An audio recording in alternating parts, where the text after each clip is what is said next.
Minister of State with responsibility for youth empowerment, Honourable Isalean Phillip, said the government values the input of the nation's youth, and her ministry will continue to advocate for young persons to have a voice in the development of the Federation. During an appearance on this week's edition of In Focus, Minister Phillip stated that the mandate of her ministry is to ensure that youth development is mainstreamed across all line ministries. For me, as the Minister of Youth, that is my objective, of course. So when I converse with my cabinet colleagues and I understand what's happening in their ministries, it's like, did you think about youth for that?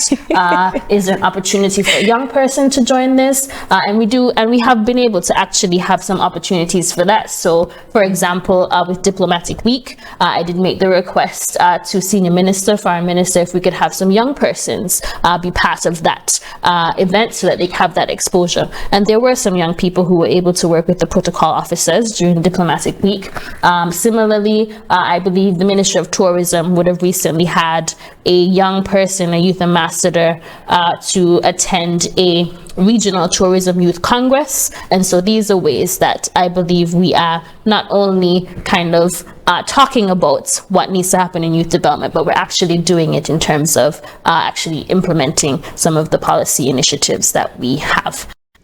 One of the most notable examples of the government's commitment to the inclusion of youth in the overall development of the Twin Island Federation was the recent staging of a national consultation with young persons in the upcoming budget.